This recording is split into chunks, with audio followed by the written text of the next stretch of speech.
Hi, this is Vartika Nigam from Openthrive, and today I'll be talking about B2B marketing campaigns, how to set up a B2B marketing campaign. You've heard this term a lot being in a B2B marketing space, so I need to talk about it. You've heard this term a lot, read a lot of definitions and everything.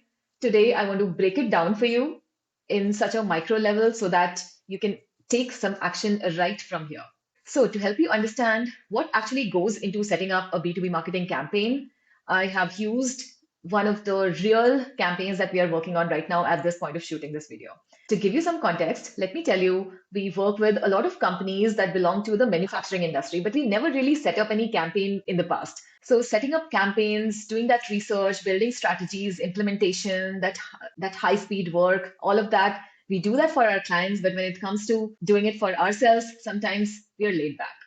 But we decided not anymore. And this is the campaign that we are going to set up today. So grab your notebook and pen and start writing. Also, I have built a 2-page template that you can use to set up any of your campaigns from scratch. So what I'm about to show you now is actually our project management tool. We use Asana for our own company to manage all our client projects. Let's go to Asana now. This is Asana where you'll see everything which is very specific to our prospects in the manufacturing space. The project campaign over here is all blank right now. I mean, I've not assigned it to anyone yet. No dates are given. This is where we've just planned out the whole campaign, what goes into which part of the campaign, all that is planned. So let me take you through that. Before anything else, what we need to know. We need to know why. Why are we running this campaign? Your reasons might be different. Your why might be different. So the reason why we at Openthrive are planning to run this campaign because we want to become highly helpful to our top ICP. ICP means ideal customer profile or ideal client profile. So we want to become highly helpful to our top ICP, that is the manufacturing companies. All the people who are going to work on this campaign, they need to understand who these people are, what they do, what are their problems, what are their struggles, what are they looking for, how can we define our ICP. Right here, you'll find the link to our ICP, which is roughly like this. Okay, and it defines all the buyer persona and ICP both. Moving on, I'm going to take you through every part, every element of this campaign. The first part is having a landing page. Why a landing page? Because whatever you do in your marketing campaigns, where do you want people to come to finally? This is where you want people to come to. There has to be a landing page. So this one says landing page, manufacturing. Let's go into that. What action do you need your prospect to take? Fill the form, download case study, nothing else, no deviation. What action you want your prospects to take, right? Do you want them to download some content that you created for them? Do you want them to fill up a form? Do you want them to sign up for a webinar that you've done or maybe recorded or something that is going to happen in the future? Or maybe you want people to sign up for a consultation, anything that fits. No third action, maximum 2. 1, even better. How do we build this landing page? First off, we'll create a wireframe hand sketch. So there are tools to do that, but how we prefer doing it is in a very raw manner. We prefer creating a sketch of the wireframe because when we sit at the table to brainstorm and figure out how and why and all those things, every part of the landing page, how it should look, what should go in the first section, what should go in the second section, how the whole message flow should come, right? Those kind of things are planned in this wireframe step. And after the wireframe is ready, based on that rough sketch, we start creating the copy. All right. So at this point, there's no design for this page. There's just a hand sketch. And based on that hand sketch, we start creating the copy. We go by a principle when it comes to designing and developing pages is that content first, design second, right? It should not be like you design something which looks beautiful and then somehow try to fill in the content. It should not be like that. You first plan out the whole content based on the message flow and everything, and then you start building the design around that content. Now you go on to build the design. We use Figma to create the design.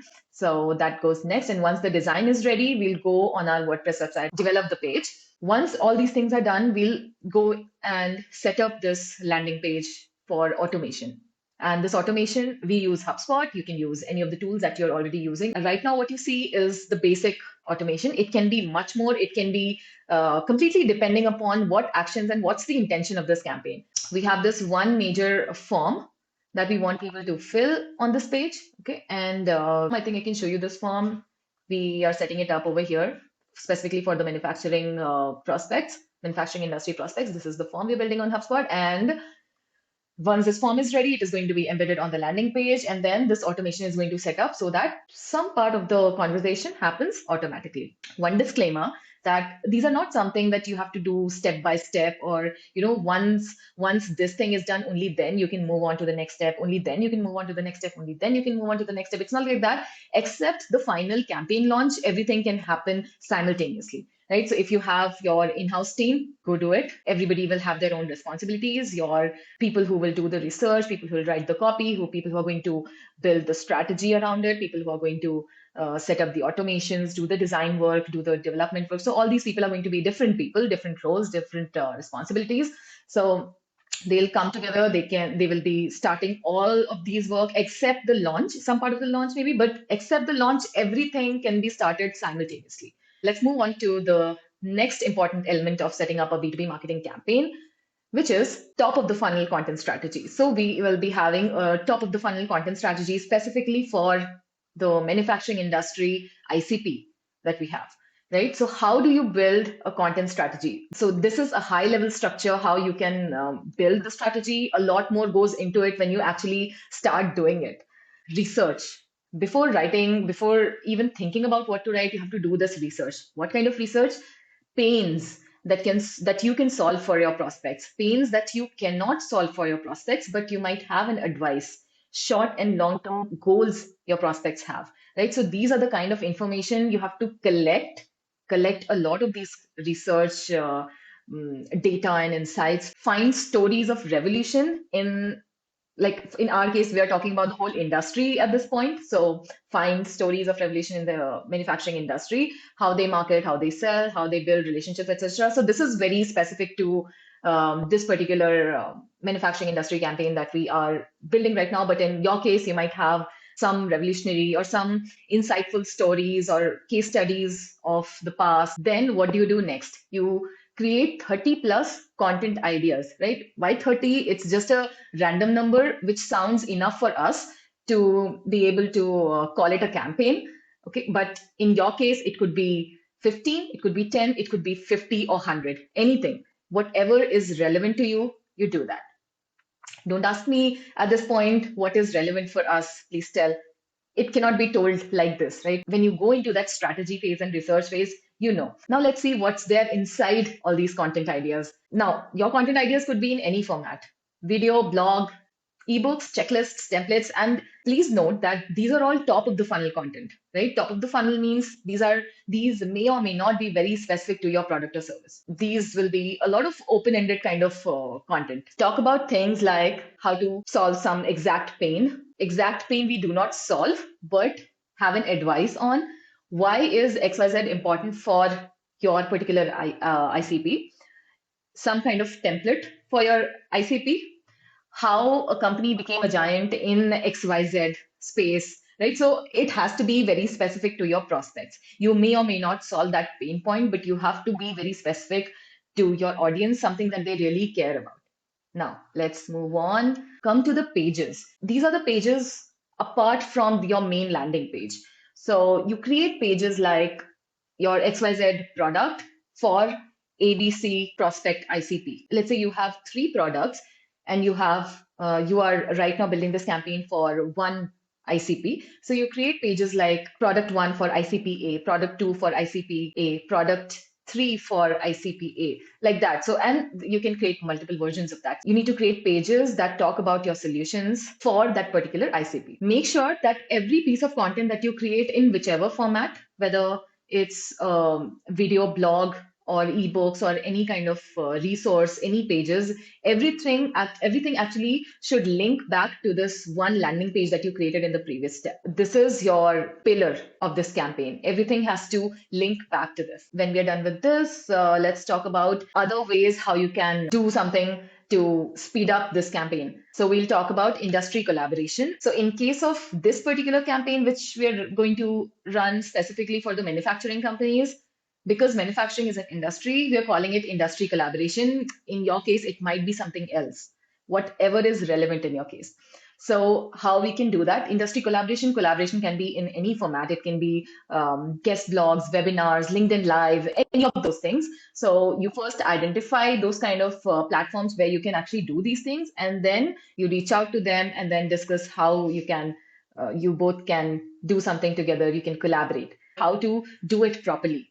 Three things to remember. First is when you are reaching out to these people to collaborate with you, write short and crisp outreach messages. Like these can individually be a separate video for another day, but I just want to touch upon these important points.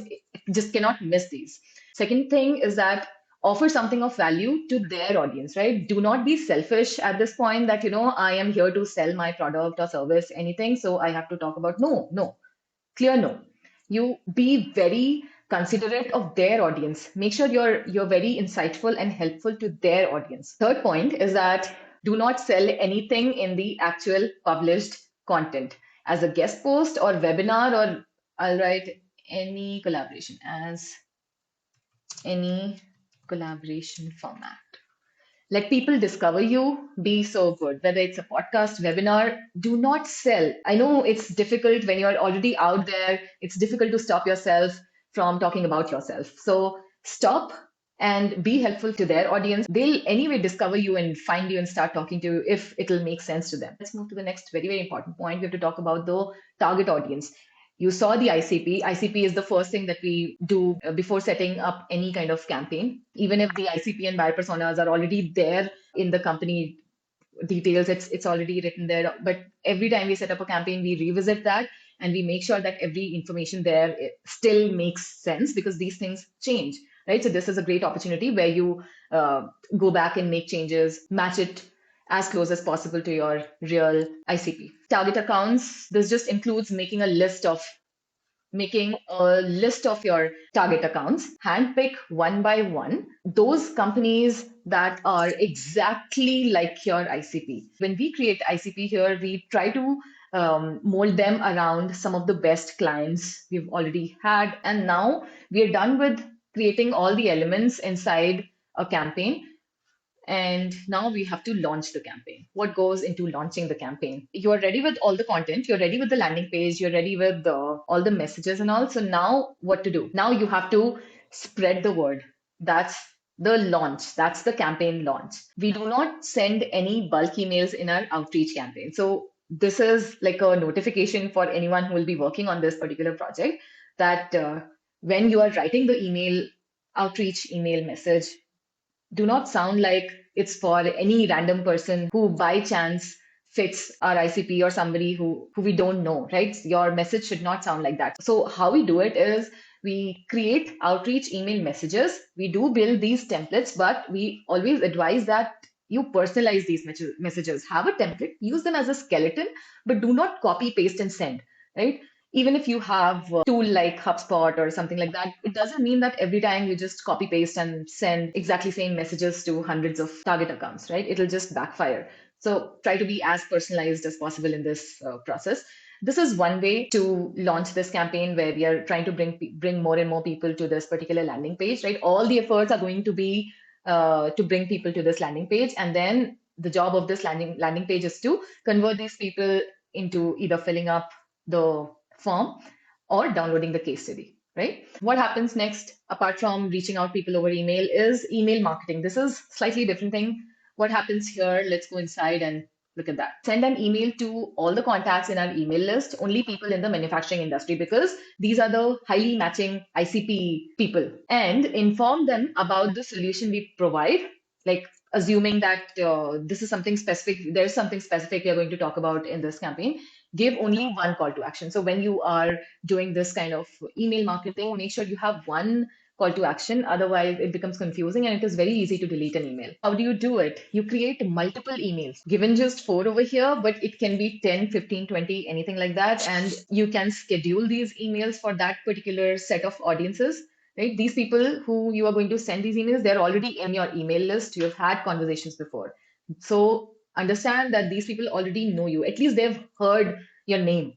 They've heard your company's name. That's why they're in your email list at the moment.